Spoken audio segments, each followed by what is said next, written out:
شعبان المعظم کا یہ بابرکت مہینہ سایہ فگن ہو چکا ہے، جس کے معنی ہے تفرق، پھیل جانا، کیونکہ اس مہینے میں خیر کثیر پھیل جاتا ہے۔ رجب المرجب شریف کے بعد رمضان المبارک سے پہلے، گویا رجب المرجب اور رمضان المبارک کے درمیان میں یہ برکتوں والا مہینہ شعبان المعظم ایسا مہینہ ہے جس مہینے میں سرکار دو عالم صلی اللہ تعالیٰ علیہ وسلم کثرت سے روزے رکھا کرتے تھے۔ حضرت عائشہ صدیقہ رضی اللہ تعالیٰ عنہ فرماتی ہیں، سرکار دو عالم صلی اللہ علیہ وسلم کسی مہینے میں اتنے روزے نہیں رکھا کرتے تھے جتنے روزے ماہ شعبان المعظم میں رکھا کرتے تھے، اور اکثر آپ پورا مہینہ روزے رکھتے تھے اور رمضان کے ساتھ اس مہینے کے روزوں کو ملا دیا کرتے تھے، گویا 2 مہینے مسلسل لگاتار روزے رکھ لیا کرتے تھے۔ شعبان اسلامی سال کا 8واں مہینہ ہے، اور اس مہینے کی جو سب سے بڑی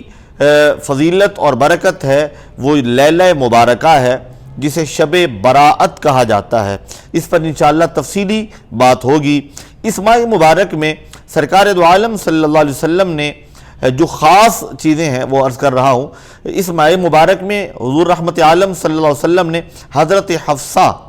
رضی اللہ تعالی عنہا، یہ سرکار دو عالم صلی اللہ علیہ وسلم کی زوجہ ہیں، جناب سیدنا فاروق اعظم رضی اللہ تعالی عنہ کی یہ بیٹی اور لخت جگر ہیں، ان سے حضرت حفصہ سے نکاح سرکار دو عالم صلی اللہ علیہ وسلم کا اس مہینے میں ہوا، اور حضرت جویریہ کے ساتھ نکاح اس مہینے میں ہوا۔ دوسری چیز جو برکتوں والی ہے وہ یہ ہے کہ تیمم کے احکام اس ماہ شعبان المعظم میں نازل ہوئے۔ اس ماہ مبارک میں سرکار دو عالم صلی اللہ علیہ وسلم کی آل پاک کے جب ہم دیکھتے ہیں کہ کون کون سے ایام ہیں، تو ہمیں حضرت امام حسین ابن علی رضی اللہ تعالی عنہما، امام علی مقام امام حسین کی ولادت، جناب سیدنا حضرت زین العابدین آپ کی ولادت، اور حضرت ابو الفضل عباس رضی اللہ تعالیٰ عنہ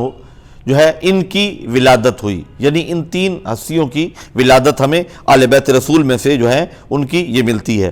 اور صحابہ کرام اور تابعین میں سے وہ صحابہ وہ تابعین جن کے ایام اس مہینے میں ہیں وہ ہیں حضرت مغیرہ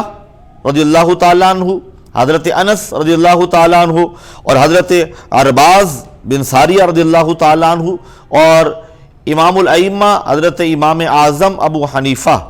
فقہ حنفی کے جو امام ہیں، امام اعظم ابو حنیفہ رحمۃ اللہ تعالی علیہ، آپ کی وفات بھی اسی ماہ مبارک میں ہوئی۔